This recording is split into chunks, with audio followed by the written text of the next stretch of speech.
Hello and welcome to episode 2 of the Beauty Business Podcast, the show that connects you to the people, tools, tips and advice that can help you get your beauty business up and running, and if you already have your own beauty business, to make it the success you want it to be.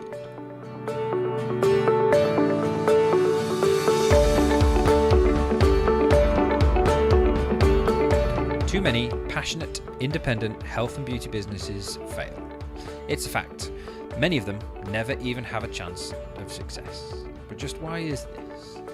Well, because the creative, passionate, hardworking, caring individuals, those that are the best at the treatments and services they provide every day, the ones that make the best therapists, stylists, nail technicians, massage therapists, barbers, physios, you name it. You know, the folks who really care about their clients, the level of service and what they do. These are the least likely bunch of people to get the ins and outs of all those building blocks that make up the businessy side of running any health and beauty business these days. Every one of these individuals, and if you're listening to this then you're probably one of them, has been extensively trained in their particular field, but rarely do colleges cover the real world, up-to-date stuff that helps you make it on your own today. And if it has been covered in colleges, it often hasn't been given the right amount of attention, it is likely outdated and therefore just not applicable. And to succeed in today's competitive market, those business skills are just as essential as being able to perform an amazing treatment, haircut, massage or manicure. My name is Adam Chatterley. I'm your host here on the Beauty Business Podcast. Every couple of weeks, I'll be releasing a new episode which will be packed with information covering the topics that beauty business owners are struggling with right now. I'm not going to be doing all this by myself either. I'll be inviting guests onto the show who are experts in their particular field to give you their tips and advice about a particular subject, question or issue facing health and beauty business owners today. As it's launch week here on the Beauty Business Podcast, I've gone big and decided to cover 3 of the most talked about issues facing pretty much all independent businesses these days in this launch series. And today we're talking about social media. Today's guest has been in the beauty business industry for over 25 years. She started out as a beauty therapist, then went on to own and run salons, physiotherapy clinics, spas, and a medical aesthetic practice. Her name is Trebble, and you've probably already heard of her. Throughout her career, she found she was always able to bring clients into her businesses via marketing, and this came fairly naturally to Catherine, and more importantly, she enjoyed it. A few years ago, Catherine decided to focus solely on helping other salon and spa professionals master the art of marketing, particularly via the use of social media. She is now a recognised social media expert, consultant, teacher, international speaker, and author of The Guide to Marketing Your Cosmetic Practice Online and the full appointment book, Step-by-Step Marketing Course. So I think you'll agree I found just the person to talk to about social media marketing on the show today. So, without further ado, let's get into it. So, hi everyone. As part of our initial launch series here on the Beauty Business Podcast, I'm very pleased to welcome today Trebble. Hi, Catherine. How are you? I'm fabulous. How are you, Adam? I'm doing great. I'm wonderful. Yeah, it's great to be here. Now, I saw Catherine give a seminar at this year's Professional Beauty Conference here in the UK. I think it was the one in Manchester, and it was called "The New Rules for Posting on Social Media for Beauty and Hair Businesses."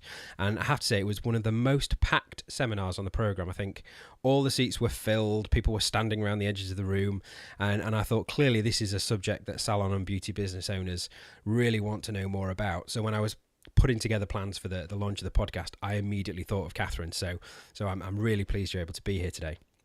Oh, no problem at all, Adam. There's no doubt about it.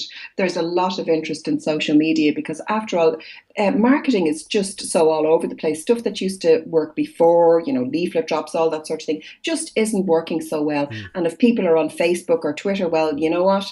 Our salon owners know that's where we need to be too. No, absolutely. So now we'll get into the main section of the podcast in just a minute, and I know there'll be some fantastic tips and advice in there. But before we get into all of that, for those who haven't come across you before, Catherine, I wonder if you wouldn't mind giving us just a little bit of your history, a little bit of your story, so we can get to know you a bit better and understand how you got to where you are today. Oh, sure. No problem, Adam. Right. Over a 25-year period, I was, I suppose, what you'd call a serial salon and spa owner. I had various different beauty, hair, and a cosmetic practice business over those years. And the one challenge that I came up against all the time was, okay, I have this staff, and how am I going to get bums on seats on front of them? I realized that the training that I had just wasn't. It didn't make me any sort of a marketer. So I went on a quest, and I needed to really, really work out how to get bums on seats for my therapists and my hairdressers. And eventually, what I did, I sold my last cosmetic practice in 2011 and just turned my attention fully to what turned out to be totally a love and a passion for me, which is marketing and getting bums on seats. Wow. Brilliant. I love that. So that you had, that's the real kind of story of you saw there was a need, you solved it yourself, and then thought, well, I'm going to take that and help more people to achieve the same thing. That's fantastic. It became a natural progression. I had other friends who were, salon owners or mobile therapists or whatever, and I find they came to me a lot and said, "How did you do that?" So I just started to sort of share my secrets in an informal way, and then realized, you know what, I really love doing this. I love helping other people to build their businesses. That's fantastic. So that's great. Thank you. So what we're going to do today is a little bit of a question and answer type thing. About a week ago, I sent an email out to a section of my subscribers from salonbusinesssecrets.com, which is my main website. And I asked them one question. I basically sent them an email and it just said, what is your number one struggle with social media in your business right now? And I've already said this to Catherine. I was absolutely amazed by the response. I think within a few hours, I'd had about 80 responses, and I only sent it out to a few hundred people. So it just proves that this is still a really hot button topic for people. I took all those questions, grouped them together into some sort of order, whittled them down to the most popular ones. I think I got to about 9 or 10 of them. And those are the ones that we're going to try and get through today, as many as we can. Hopefully we'll get through all of them. So Catherine, if you're happy to just dive right into those, is that okay with you? Oh, no problem. I had a look at these, and yes, there's the questions are very typical of what people are asking. And to make sure that I cover enough content, I'm going to start talking really quickly. Excellent, wonderful. Okay, so we'll get going with number one. So number one was, what is the best social media platform to use? Should I just use one or a bit of all of them? Well, a bit of all of them wouldn't be a good idea. To me, it's get really good on one platform and leave it at that until you get really, really good at it before you even look at any of the others. Okay, and would you say there's one that you should start with? Is there sort of a waterfall effect? Is the one you should start and then move on to the others, or is it just absolutely. There's no doubt that Facebook is probably the best social media channel for our sort of businesses, because Facebook is really, really social. Mm-hmm. And let's face it, our businesses are very social, aren't they? People come in, we have conversations with them, and we really get to know our clients, and our clients get to know us. And Facebook allows us to continue that sort of conversation. So to me, that's the number one. Okay, great. Well, that actually leads us really nicely into number two, which is, I'm sure, a question that a lot of salon owners who aren't seeing results will ask themselves, and this is, does having a Facebook page really get more business, or is it just something everyone is doing that we all think we should do? Is there really a benefit? Oh, absolutely. But here's the thing, you need to understand how to have those conversations on Facebook. A lot of people start off a Facebook page, and what they end up doing is they're putting up their special offers, etc., etc. And that's not going to work, because if nobody ever goes onto Facebook and says, I log onto Facebook today to see what I can buy or what special offers I can pick up, just doesn't happen. So when we're on Facebook, we need to actually get into the conversation that's going on Facebook. We need to be social as well. Like when somebody comes into our place of business, we don't go, hello, how are you today? Guess what special offer I have on? And start bombarding them with that. Social conversations are normal conversations. You might eventually, of course you do, wind in whatever your special offers or whatever it is that you want to get across, but you have to do it in a natural way. So it's bringing that sort of social thinking onto Facebook, and not thinking that this is just a platform we can market through, because that ain't it. Yeah, no, I remember earlier on when I started using Facebook, for the business. I think someone told me to kind of treat it as if it's an online cocktail party or something like that. To, you wouldn't, like you say, you wouldn't go up to someone and immediately start saying, these are my offers, here's what I do. You'd get to know them a bit better first. You'd start the banter and then maybe say, oh, I've found this great place that you should check out. So that's kind of how I try to think about it. Oh, absolutely. Wouldn't you just hate that person at the cocktail? You'd be done a mile from them. Yeah, they'd be stood on their own after a while. Totally. And that's how people treat your page. It's like, oh, they're always going on about stuff or themselves there, and it's of no interest. And then people probably will unlike your page if they see too much of that. Great. Okay, brilliant. So question number 3 was a little bit of a longer one. This came in from a couple of people in different formats, but I kind of put them together into what I thought was one question. A few months ago, I read that Snapchat was going to be the next big thing, but now it seems like no one is talking about it.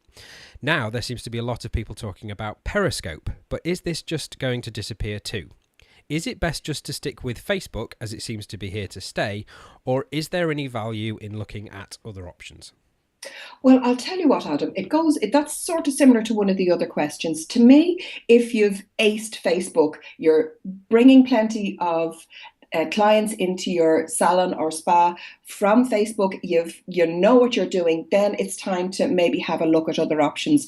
And the second option I would go for after that would be Instagram. But I would absolutely and categorically say nail Facebook first before you do or look at any of the others. There can be this bright shiny thing syndrome that goes on. It's like, oh, look what's going on over there, I must have a go at that. And you become a master of nothing then. Really, master Facebook first and then see where you want to go from there. Yeah, I guess it's also important to understand where your people are hanging out, where your clients actually are. If none of them are on Periscope or Snapchat, then there's probably little value in being there before they are. So yeah, no, that's great. I should actually say, loads and loads of information coming across in the from Catherine here. So I should just say that I'll put a list of all the points we cover and all the advice and any other bits of information. I'll put those on the show notes, which you can find at www.beautybusinesspodcast.com/episode 2. So don't worry if you haven't got a pen and paper to hand. All the notes and links and everything you need will be there. And of course you can come back and listen to the podcast as many times as you want as well. So just thought I'd mention that to anyone new to listening. Okay, so on to question number 4, and this was probably the most asked question, to be honest, and it's simply, what is the best / fastest way to get page likes? And I guess we're talking about Facebook here. That's a very good question, Adam, because here's the thing. Getting Facebook page likes is totally dependent on what you're posting on your page. If you're posting interesting, humorous, social type of posts, then people are going to interact, share your stuff around, and that's how you're going to get more page likes. So to me, it's a little bit sort of cart before the horse. It's what you're posting first is the first part of it, and then what will naturally fall out of that when you're posting really interesting stuff and you're getting plenty of interaction, you'll naturally get more page likes. Okay, and is sort of as a side question, what are the sort of things that are the most successful type of things to post? Is there a sort of a hierarchy of things that you should do, shouldn't do? What gets the most interaction? Oh goodness, I actually have a list of 17 killer Facebook post ideas. Okay.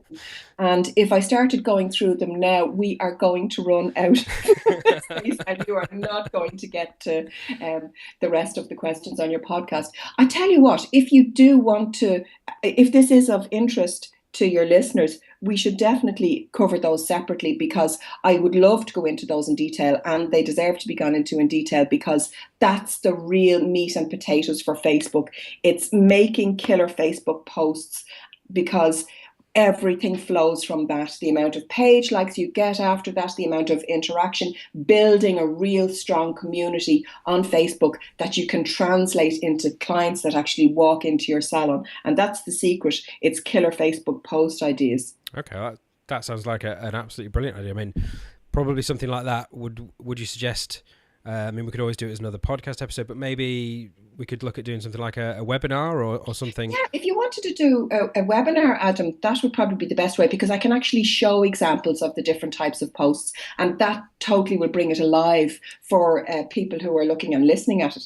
Well, that sounds like a fantastic idea. I'll tell you what, we'll sort that out after we've finished recording today, and once we've kind of got the details all down and we know when we're doing it, I'll put a link to that again on the show notes page. So if anyone is interested in that kind of information, in kind of a visual walkthrough of the things that get the most shares, the most interaction on Facebook, check out the show notes page, and all the information will be on there. Wonderful. Okay, this sounds great. Moving on, number 5. I have my business page up on Facebook, and I was wondering if it was worth paying for an advert. Do you think this is worth it? Oh, goodness. It totally depends on what you're driving the advert to. If your page has become rather vibrant, you're getting a real community going, then that's the time when it's worth spending a little money on advertising. And even then, it's putting those ads on front of your perfect people, the people who you want to attract into your salon. So there's a whole science around that. And really, again, that's a cart before the horse question. Get the page right first before you consider doing any advertising. Right. Okay. And is there a difference between advertising on Facebook and boosting a post? Are they kind of the same thing, or are they different? I think that's one of the cleverest things that Facebook did. Boosting a post is actually advertising, but it's probably the simplest and most effective form of advertising you can do on Facebook, because you have a post, and to me, make sure it's a post that you've maybe done a couple of days ago and you can see you're getting plenty of interaction on, and that's the post to boost. Because what people tend to do is, okay, here's my offer, here's the post I should boost. And really, if nobody's interested in that post, you're going to be sending out the wrong message really with that advertising. Yeah, you're just wasting money there. So, and you're also disillusioning yourself, thinking, "Oh, Facebook doesn't work like that." Fantastic. Okay, and now on to number 6. Now, I think this probably, it was either the first or second most asked question in various different formats, and I've seen a lot of different answers to this question. So I thought, while we've got you, we'll definitely try to get a definitive answer on this one. It's, why do all the people who like my page not see my updates? I post updates several times a day, but my clients don't always see them. How can I make it so that they do? That's a very good question. See, here's the thing. You could have 100, 1,000, whatever it is, number of likes on your page. And there's such a great competition in your feed, or in anybody's feed on Facebook, that if everything that everybody posts were to appear on that feed, wow, it would be one heck of a cluttered space. So Facebook has this dilemma. So what it does is it actually rates your post based on your last few posts. It's called an algorithm. We won't even go there. That's a kind of a complicated thing. But basically, the bottom line is Facebook has a look at your last few posts and thinks to itself, okay, are these interesting enough? And how it works out if your previous posts are interesting enough is, okay, what's the interaction on them? And there's 3 types of interaction. There's likes to that post, there's comments, and there's shares.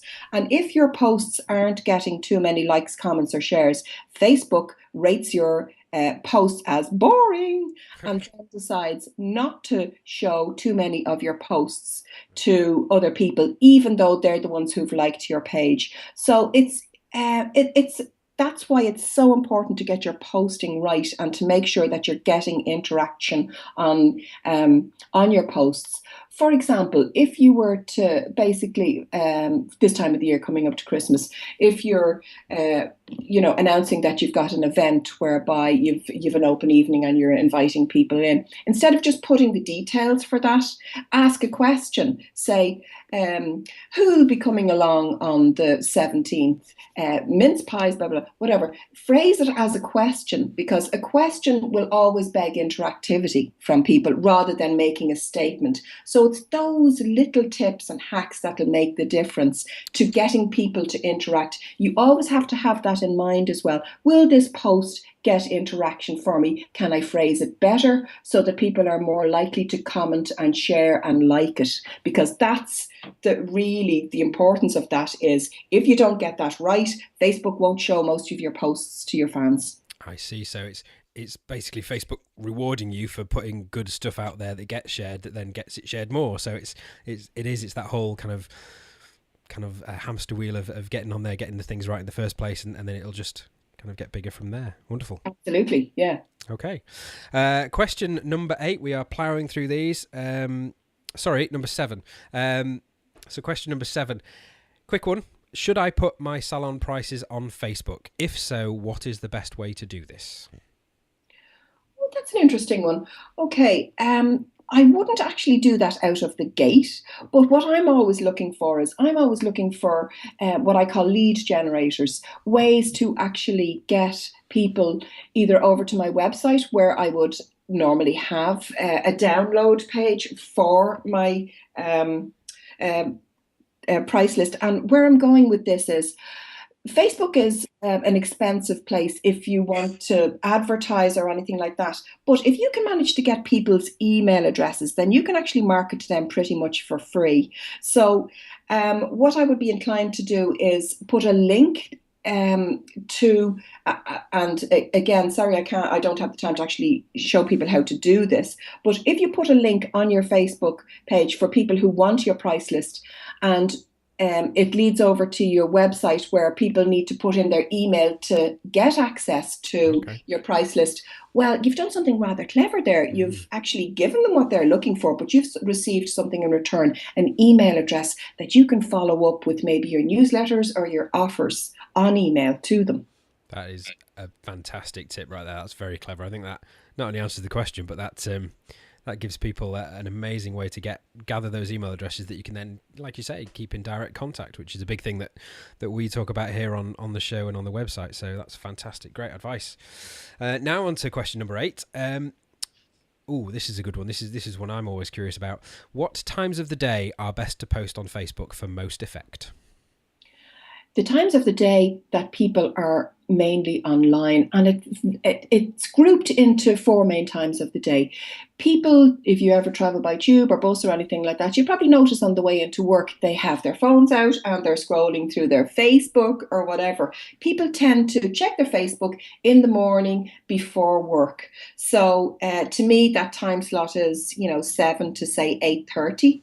So that's the first time slot in the day where there's plenty of people on Facebook, because it's back to that challenge of when your stuff appears on the news feed, over time it gets shoved down. So you want to try and post when people are on Facebook, when there's a lot more likelihood you'll appear in their news feed. So the second time of the day would be lunchtime.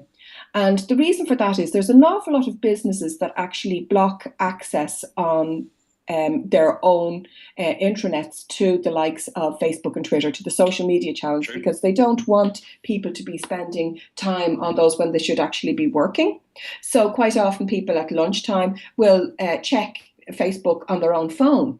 So lunchtime is the second sort of big time to post.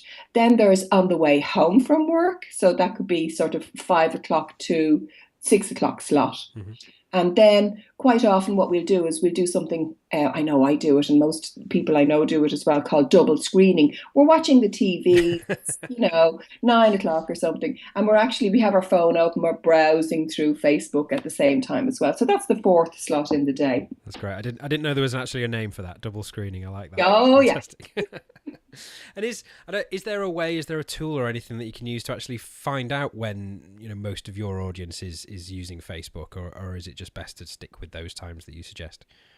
Well, that's kind of the rough guide, as it were. But there's an area called Insights on your page, and Google has this fabulous help section, and anything you ever want to know or questions relating to Google, actually type it into the help bar and it'll generally bring you to anything that you're looking for. So if you wanted to work out those sorts of things, go to your analytics section on your Facebook page. And again, type into analytics, my Facebook analytics, into the help section, and it'll show you how to get there. Okay. And you get all sorts of information, including times of the day when people are most interested in your page. Okay, I think, is that Facebook Insights or Facebook Analytics?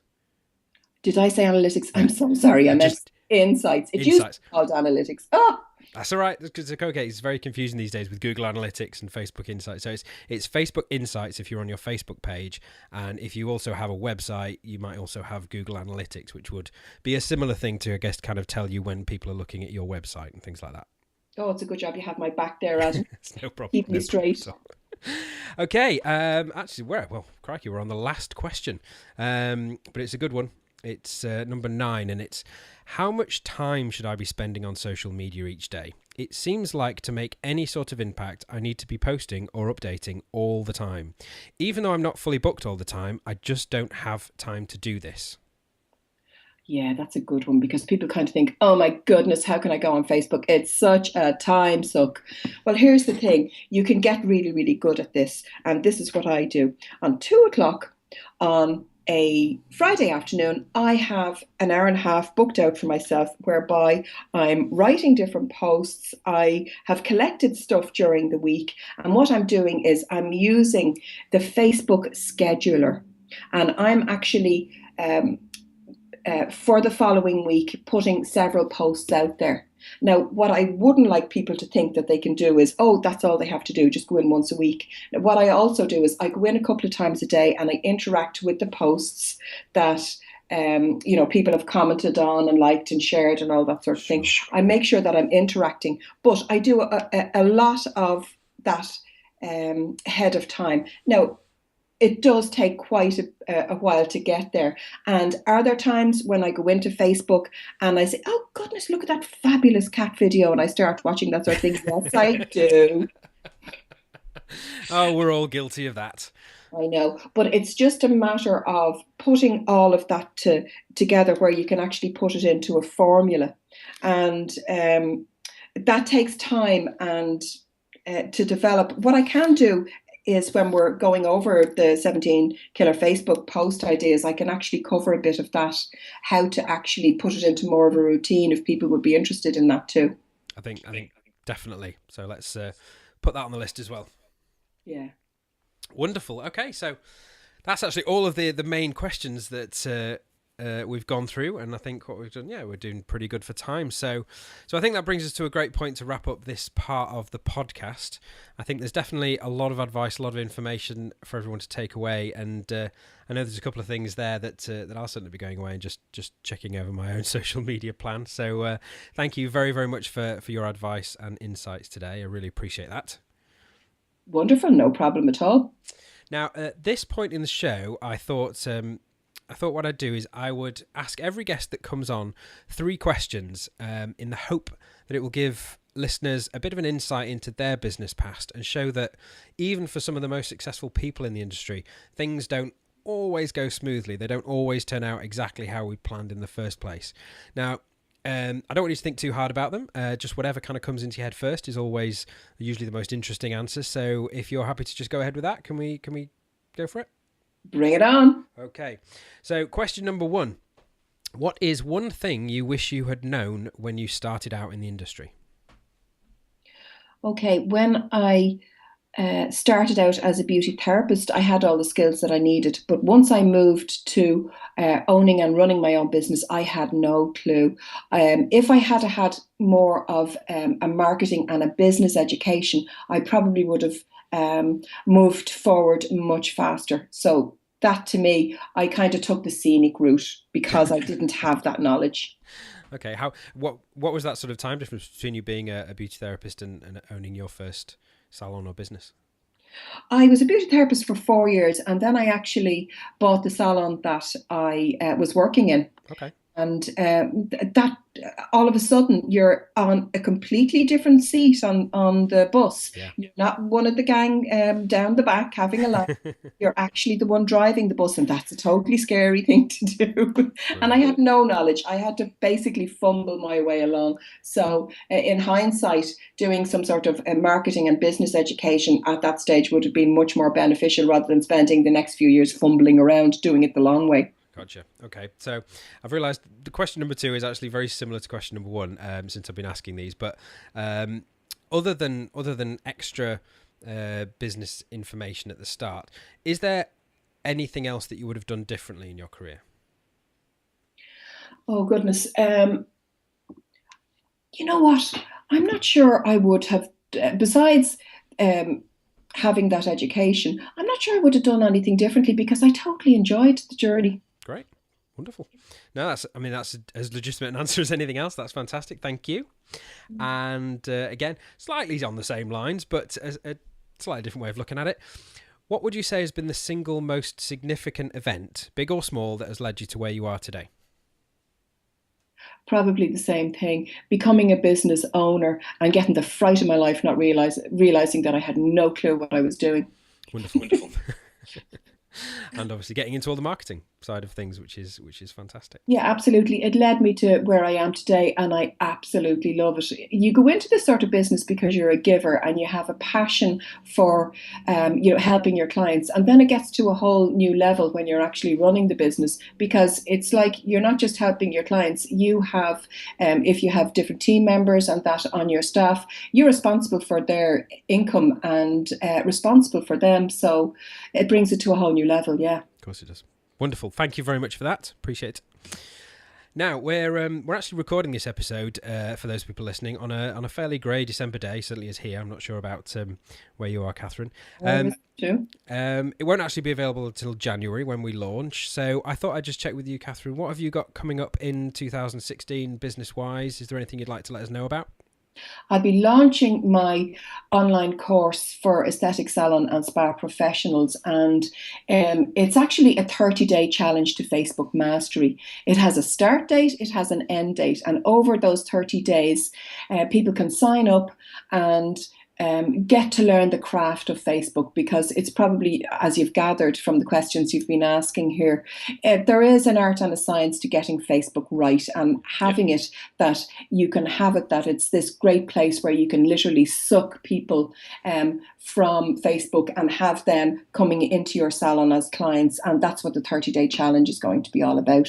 My website is fullappointmentbook.com, and if you want to know more about the challenge, the 30-day challenge, it's fullappointment.com/challenge, and you'll see all the details there. Wonderful. Okay, I'll put a link to that on the show notes of the page. So again, just go there if you want those links. And you sort of mentioned it there, but I will just ask you again, if people want to find out more about you, Catherine, get in touch with you, what's the best place to do that? Oh, just come over to fullappointmentbook.com, or you can email me directly at catherine@fullappointmentbook.com, and any more questions you have, I'd love them. Wonderful. Okay, Catherine, thank you again. Thank you so much for being here today. I look forward to speaking to you again sometime in the future. And if we're lucky, maybe we can entice you back onto the show and we can go through some more questions that people have in the future. Oh, no problem at all, Adam. It's been an absolute pleasure. Wonderful. Thank you again. Bye-bye. Bye. So there you have it. I hope you found that discussion interesting. There are certainly a few things there that I'll be adding into my own social media marketing efforts, and I hope you all found something that can help you too. If you go to the show notes page on the website, you'll be able to find a rundown of all the questions asked in today's episode, as well as any links and other information mentioned. We haven't quite sorted out the details for the webinar we spoke about in the show just yet, at the time this is released anyway, but once we do get the dates and things finalised for that, I will add that to the show notes page too. So if you're listening in the future, just head over to the show notes pages and you'll be able to find links and information about the webinar there. You can find the show notes at beautybusinesspodcast.com/episode 2. So that's www.beautybusinesspodcast.com/episode 2. If you have any questions, comments, or feedback regarding today's show, please use the comment section on the show notes page towards the bottom of that page, or you can email me via adam@beautybusinesspodcast.com. Okay. Thank you so much for listening today. I really appreciate you taking the time to find, download, and listen to the show. If you did find value in the show today, it would be great if you would head over to iTunes, search for the show, and leave me a 5-star rating and or review. It only takes a couple of seconds, and this not only helps me to know that what I'm doing here is helping people and that the information is relevant, but by leaving that review, it helps other salon and spa owners and managers to find the show so I can help even more people struggling with the businessy bits of the health and beauty industry today. I look forward to bringing you the next episode, but for now, I shall leave you. Goodbye.